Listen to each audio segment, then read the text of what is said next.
spark, but to be honest with you, Matt Nagy could have used it as well. So here's the deal. We're coming to you live from the Seaport District at Pier 17, brought to you by Chase, Andy Reid, his two most recent offensive coordinators, Matt Nagy, and, of course, Doug Peterson, with varying levels of success. Peterson, of course, has won a Super Bowl. Nagy had a quick start and a fast descent. But yesterday, both of their quarterbacks showed up big. So the question, fellas, is, and I know they don't have Andy Reid's quarterback to fall back on. Amazing Mahomes stat coming up here in just a moment. But, Key, straight up, bigger mistake. The Eagles not going to Jalen Hurts earlier on Peterson's end, or Matt Nagy pulling Mitch Trubisky earlier in the season only to go back to him now? I think it's Matt Nagy pulling Mitch Trubisky at 3-0.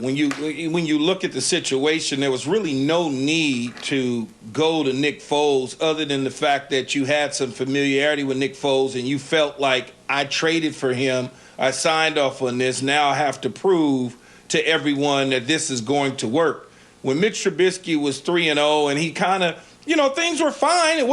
He wasn't playing like Aaron Rodgers, and he wasn't playing like the third quarterback on somebody's team.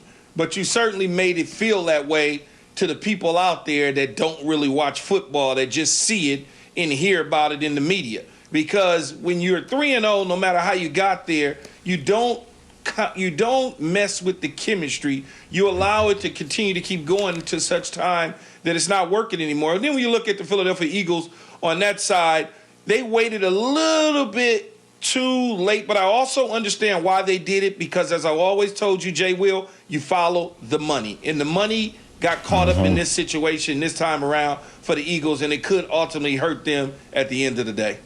Key, I'm with you all day on this one, man. I agree with you on the Eagles situation. Because of the money allocated towards Carson Wentz, you have to give it some time, even though I've been pushing for Jalen Hurts a lot earlier. But the Matt Nagy, Ryan Pace situation is disturbing when you watch it, just about how Mitchell Trubisky played yesterday. Now, I know people can use the counter argument and say, well, the Texans are horrible. And, but still, he won the game. He threw for 3 TDs. He looked really good yesterday.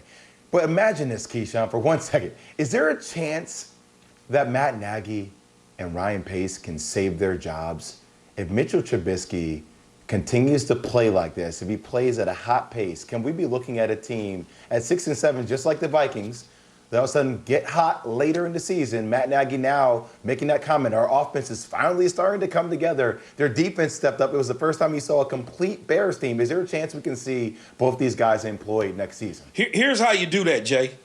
You step to your presser, and the question's asked, and you go, you admit you're wrong. You just say, hey, we thought that we can get a little spark going. Our offense could be a little more potent from Nick Foles. The fact that it wasn't made us make a decision to go back to Mitch. Mitch was healthy the entire time. We played with it in our minds. We talked about it as a staff, and then we made a decision that this was the right call because we love this young man. We think he has a bright future ahead of us. Hey, we made a mistake. Mistakes are made, and you just play that game as you continue to keep winning, and then people will go, oh, okay, yeah, we forgive him, and that's how you save your job.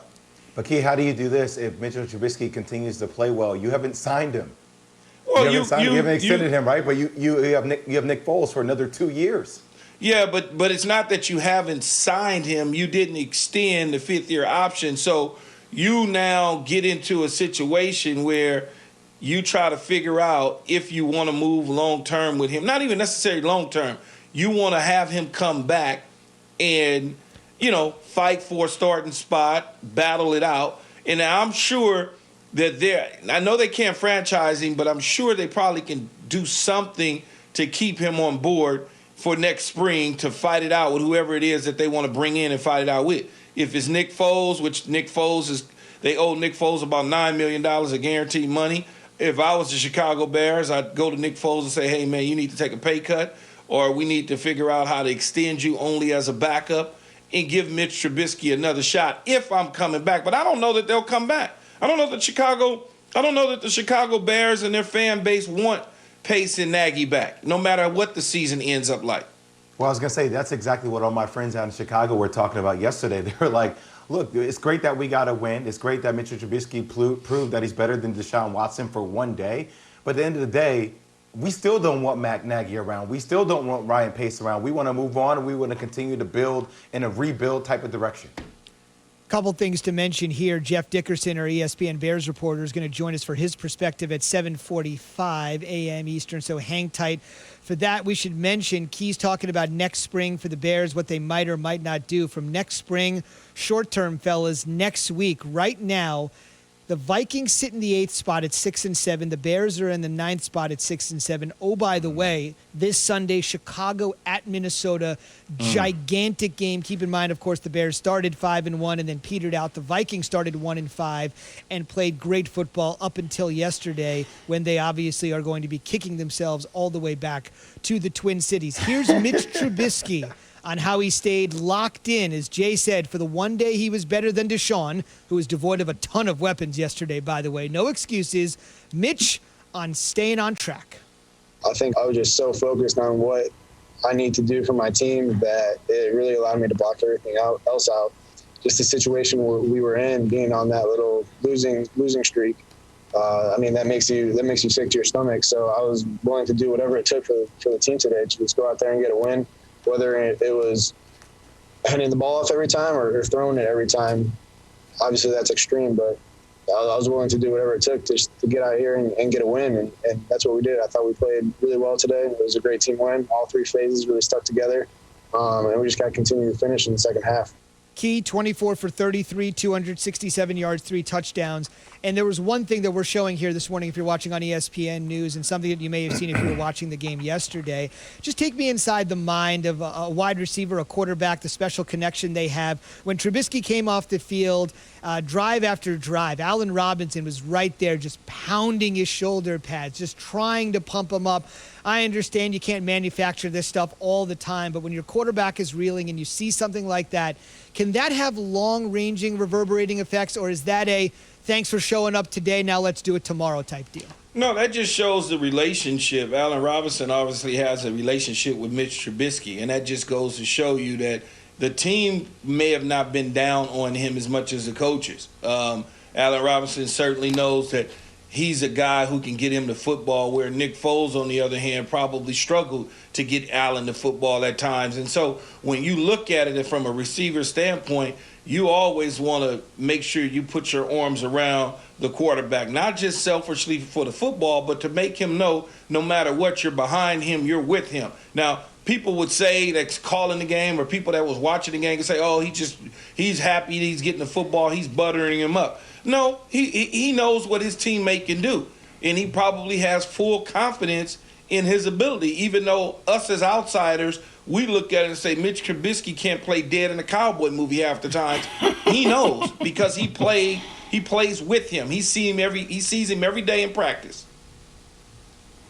Key, going to their next game about the Vikings is just interesting. I know that the Bears looked better against the Lions.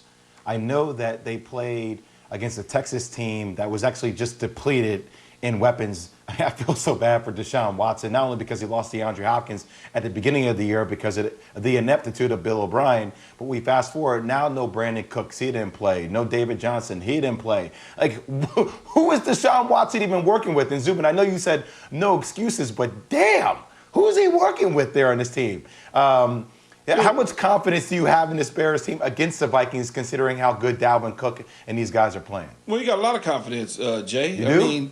You got a lot of confidence because they know each other. It's a division rival. They see each other twice a year. Maybe even sometimes if they can get into the playoffs, they'll play each other 3 times a year. So you got to have confidence in this football team moving forward. And you look at the Bears, they got the Vikings at 6-7. They play the Jags. I think the Jags are 1-12. And then they finish up with the Green Bay Packers, depending on where the Packers are at, depending on that Week 17 game. If the Packers somehow finish strong enough in New Orleans fall, and all of a sudden the Packers got the home field advantage throughout the playoffs, maybe Week 17 is a gimme game. Aaron Rodgers is rested up, and you finally get your glimpse of Jordan Love in the huddle, and now Minnesota can take advantage of that situation. So it's one of those deals where Chicago and Mitch Trubisky just needs to do what he did yesterday, and they need to play defense and figure out how it's going to end for them in the end. And we mentioned, obviously, not just Mitch Trubisky, but the situation